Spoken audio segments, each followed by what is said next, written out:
It's part 2 of the Eastgate Toll House in Greenvale, Long Island, New York. And the first part was the drawing of this charming little 1850s building, which is now a national landmark. And talked about it somewhat extensively in the beginning, tried to save a few little nuggets of information for the second part. But if I repeat it, then it'll be into your memory, or it'll be maybe even more so.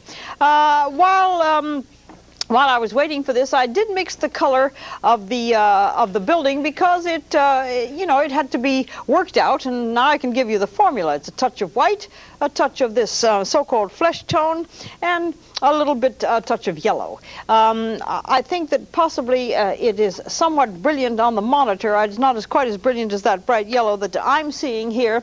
It is a little bit more subdued, and for that reason I can lower it. And this is always good to make these easily corrected mistakes. That is not that yellow, but it is also it also has a wonderful warm tone to it. So I'm going to take a little bit of the of my white with some of my medium, my Marizé medium, and I'm going to reduce the intensity of this peach tone here, and I believe that you'll agree that possibly that's a very good idea.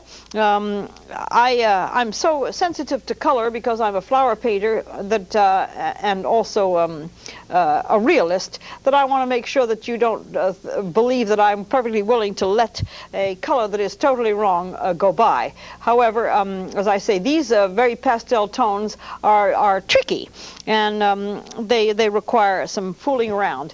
A lot of people that I talk to are concerned about the fact that I don't talk enough about the mixing of the colors, and that would be very helpful if I did.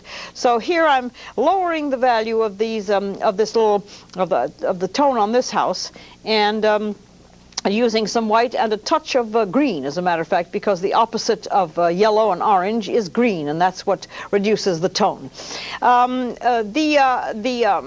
The fact that this place was totally in disrepair and would have more than likely just gone by the wayside would have been a great pity, because it is the only toll house extant and still standing on Long Island, and there were many of them. This is now on what is known as Northern Boulevard, but at the time that this was built, it was built when it was the Hempstead Roslyn Turnpike highway, which was made of mud and hopefully stones here and there, but it tended to become impassable if it wasn't well taken care of. The reason for a toll house is to be able to have the funds to repair an official building. This was an official building collecting the tolls for the residents of the area to keep New York open in a time when the roads were certainly not what they are today. And waiting to go to proceed with this program, the young people who are the crew here in the studio were remarking about what a nightmare it would be if these toll roads existed today on any of the highways on Long Island, that they would make life here virtually unmovable. You could not move if there were toll houses installed on any of these highways. Absolutely so.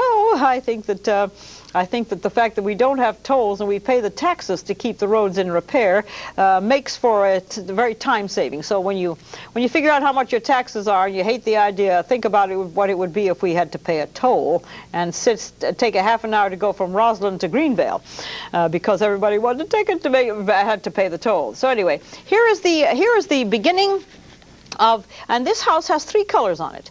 1, 2, 3, well, I see 3 because of course the roof is not a color. 1, 2, 3, 4, 1, 2, 3, the white of the windows. There is the trim color, which is a slightly darker tone than the siding, and it's got a little bit more pink in it than I have. And the white of the window. So that is a 3-color building. I have just finished doing a building in Front Royal, Virginia, with 4 colors on it. And boy, is that great fun. And it certainly makes for an unusual look, and also it costs a lot to keep it painted. And as the years go by, if you need to repaint it, you have to pay attention to the fact that you've gone and fooled around with many, many colors. Here is I got to better make this a little bit darker.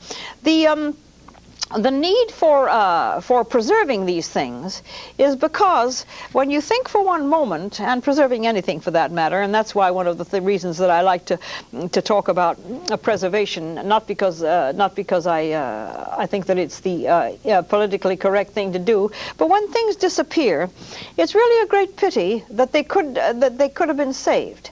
And fortunately, a group of people decided that maybe this building was worth saving as the only extant toll house in Long Island, in which there were many.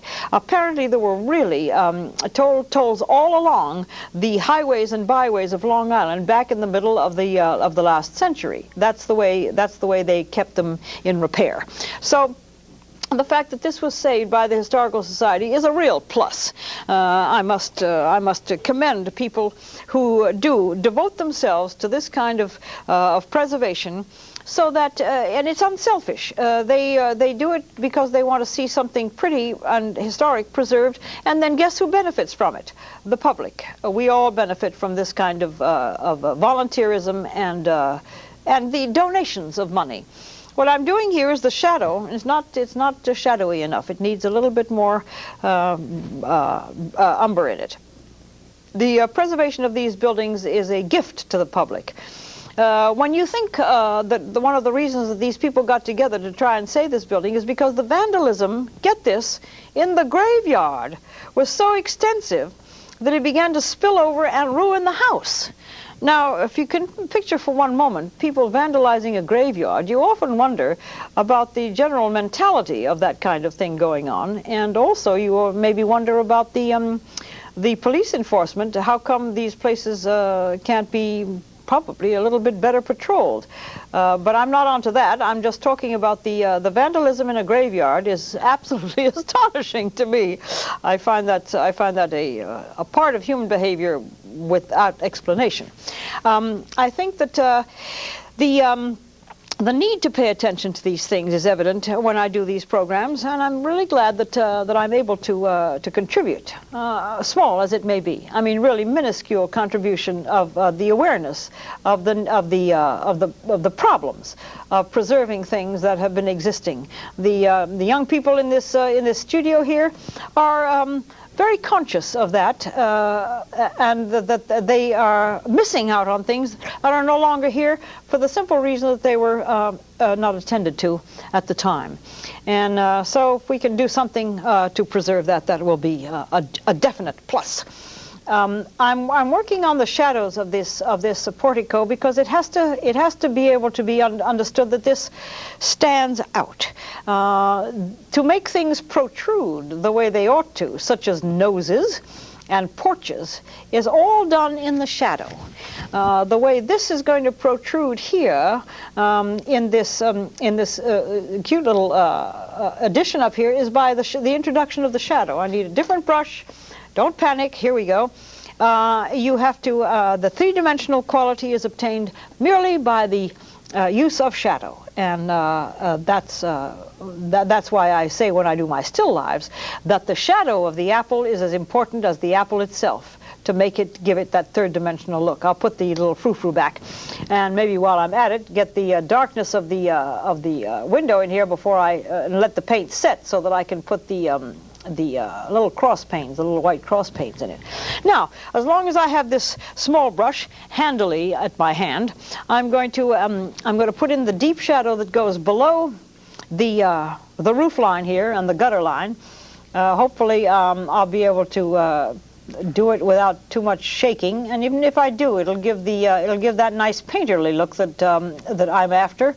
That if it's all perfectly architectural and perfectly controlled, it looks more like an architectural rendering than a painting. And there's nothing wrong with an architectural rendering, but it should never go disguised as a painting. So here is the shadow underneath this roof line. And as long as this brush seems to be working, I think I will I'll begin to put in and show you how to do it. And I may not continue it because we don't want to lose your interest. But here is the need to support the hand, find out how many there are.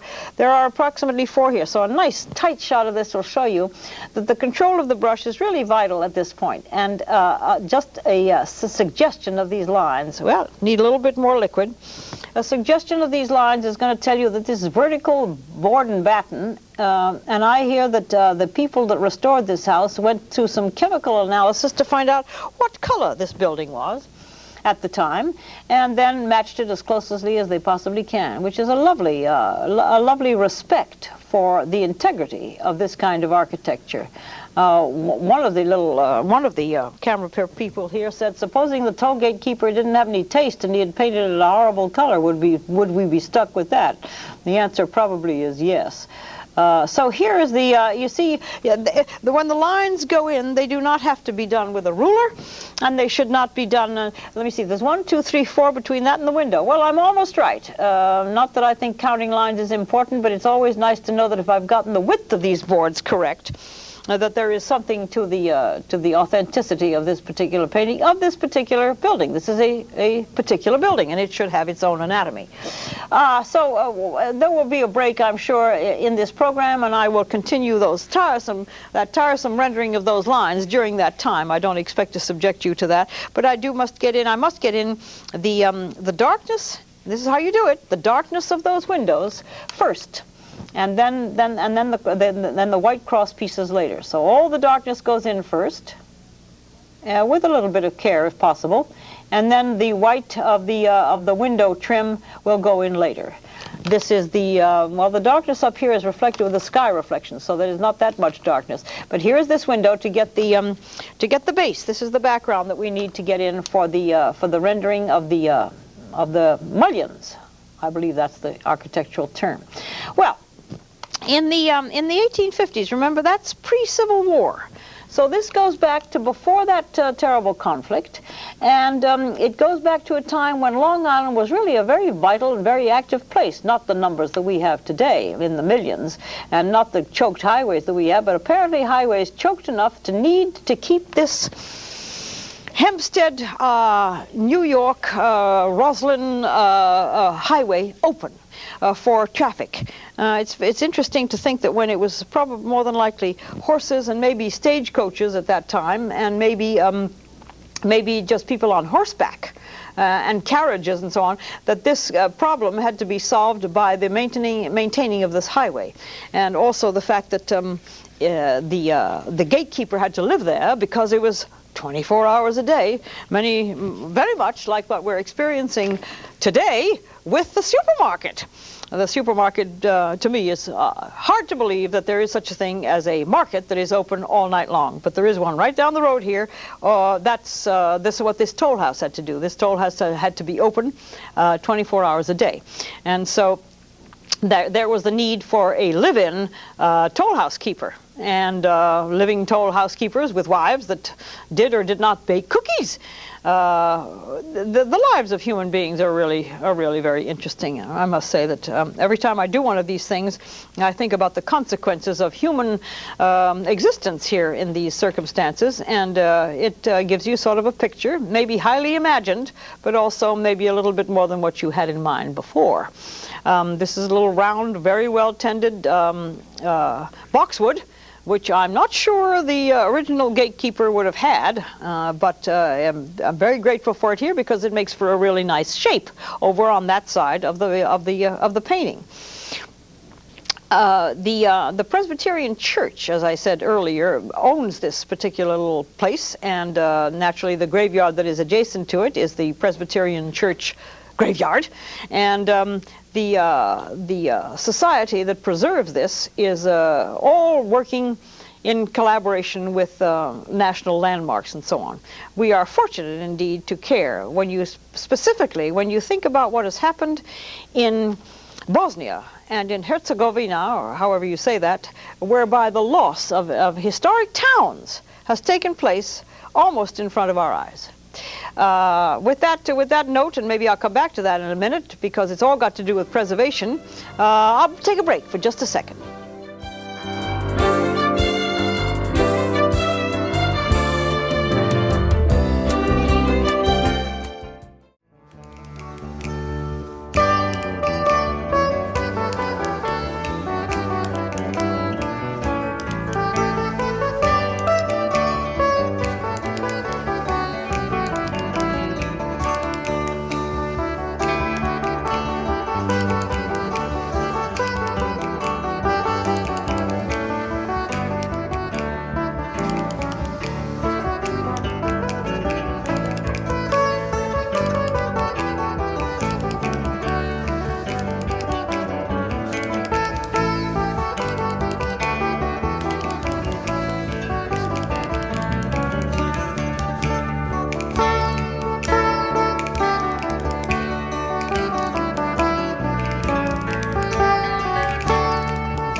We're winding up this study of this charming little place, all sort of interspersed with opinions, whether they were asked for or not. They're getting in there. I find that I can rattle on about many things which may or may not seem relevant to what I'm doing. But I've now thinned my white paint down to a sort of an ink-like consistency to be able to get in what I was talking about before, namely the trim of these windows. There is a lot of wonderful sky color going on in these windows, but I did want to just briefly, and I don't expect to do this unless there's time at the end, to show you how the overlaying and the rendering of these things. This may be intimidating to some people, but this is just about all you would really need to do that. And then I'll put the there are little mullions below it, and that's very fine. And if I can pull that off, that's fine. If I can't, I'll just have to do it some other time when the paint sets. You see, if the paint is too wet, I can't pull it off. Here we go. That's sort of somewhat enough. The need to preserve. That's not just the animals, but what we've come to know as our brief history. This is such a young country. I mean, we don't really have that much. It was 130 years ago that the worst war that anybody could ever think of took place right here, and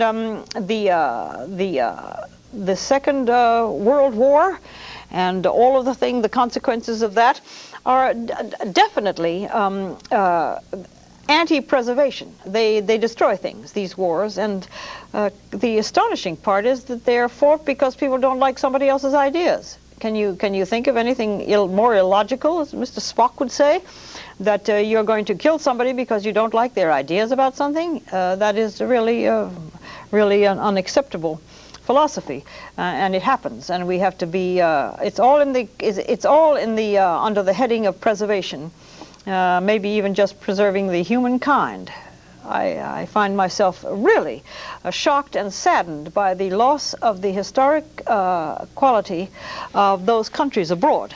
I really feel very strongly that that kind of behavior is really appalling. I'm going to just for a second introduce the brilliant sky tones that are in these windows, and they're just a slight suggestion that can tell you that the sky is being reflected in these windows. It may or it may not work, but on my monitor it tells me that some of the darkness of the windows has actually vanished under the brilliance of the reflected sky, and that makes for interest, something to really pay attention to. And even here underneath in this very dark area, the sky is reflected in the window above the door.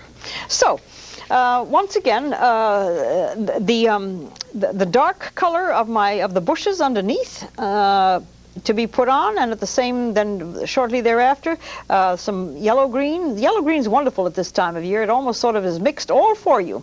You don't really have to struggle too hard with the springtime colors if you have the yellow green on your palette.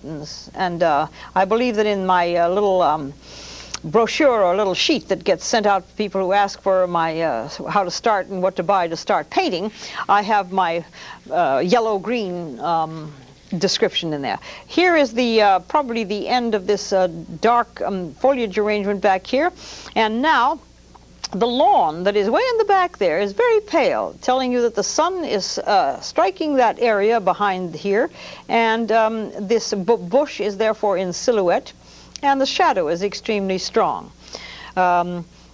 All of these things are, to me, make for a tremendous amount of depth when you have the distant lawn back there, and then it comes forward, and this nice sort of pale color comes underneath these bushes here. It's all got to do with the observation of what happens in nature with light.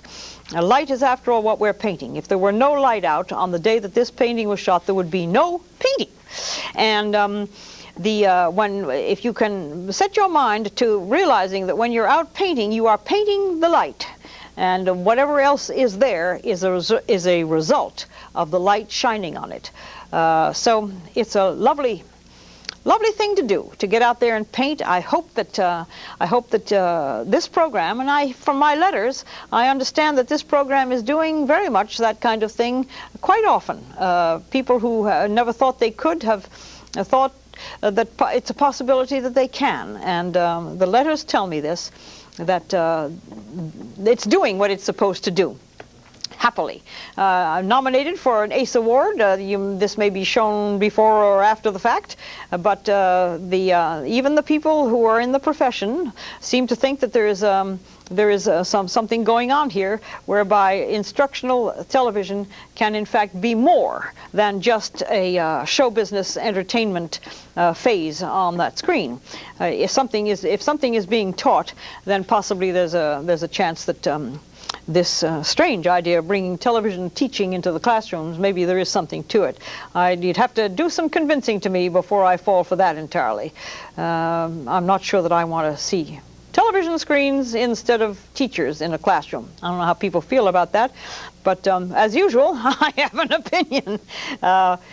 Anyway, the Toll House. This is a pretty little place, worth going and visiting. Certainly worth admiring the fact that citizens and groups care enough about this sort of thing to preserve it for us. Let me see what else I can come up with in the way of information. I have a whole bunch of it written down here. That the size of the house is interesting. That it is 20 feet long and 17 feet deep, and that the interior. You know, many times they redo the exterior of these buildings, but the interior has also been done. So there's a plus there. Whether or not whether or not you can visit the interior, I'm not sure. But I'm sure that if there is any interest, anybody who wants to call up the Roslyn Presbyterian Church and find out if the toll house is visitable, you'll get probably they're very cooperative. As a matter of fact, when information was requested about this place, they sent a 7-page essay on the preservation of this little building, more than I ever expected to read, but it shows you that they're concerned about it and that they love it dearly. I'm going to, this is taped, of course, because I was not able to make it up from Virginia in the last month because of the severe and really sort of dangerous weather. When I heard that there were road floodings on the road that I usually travel to come up here, I thought, no, there's no point in my playing this game, so I'm taping this now, as you can tell. And I shall be live at the end of this month, once again on the last Tuesday, barring a disaster, which I don't believe is I'm counting on. And we will, then that phone calls, of course I take the phone calls at that time, that's always great fun. And I'll be able to see if I can come up with some paintings of the Shenandoah Valley in the spring. Probably one of the more delicious places in the world, very comparable to how delicious Long Island is, but nevertheless I think that I will probably be able to come up with some paintings. I plan to be spending a great deal of time for the next month doing that. Here is the woodwork. Maybe not dark enough. Let me see if I can. Well, this is all in the refinement. No, it needs a little bit more red, so let's play that game. A little bit more alizarin crimson and a little bit more umber. And that's going to surround the windows. All of these details, of course, take place with the painter in his quiet little corner of the world when he's painting these things, and doesn't have to worry about entertaining anybody. But this is the end of the program, and I'm hoping that if the close-ups are interesting, that you'll be able to tell how this is done. The woodwork around the windows is a characteristic. It's a landmark. You don't see this very often, that there is a dark line around the white trim of the windows, and that's too red. Okay, lower it with the sap green, and the battens, of course, the vertical battens are to be done with the same kind of care. And as you can see, I talk less rapidly when I'm doing this, because when you talk, you move, and you will learn this if you ever bother to do this. If you're sort of nutty enough to try this, especially in public with people watching, you have to sort of be really out of your mind to do this. But I'm doing it. And let me see on the lower part. Yes, this has a lower section all surrounding these windows, with one down the middle. Can you believe that? Isn't that interesting? There's a dark one going down the middle. Not very well done, but we are live, and this kind of detail is difficult to do. The steps are painted dark as well, and so are the columns that support that porch. Right here, this column that supports this porch is dark. Sort of a little turned thing. It's got a little thing, and then it comes down, and it supports the porch, and it goes all the way down to this one, to this thing right here. So anyway, 1 minute left. Very good. I have heard you, and I understand. The need to get out there and paint our landmarks. You may just think about that. Pack a lunch. Find a nice day when you can stand to be outside for a long period of time, and get the babysitter, because watching children and painting at the same time, guaranteed, it doesn't work. I have tried it, and I can guarantee a babysitter is in order. So by all means do it. See if you can get out there and paint from life. You'll find it very different than painting from a book. Bye-bye. Tune me again sometime.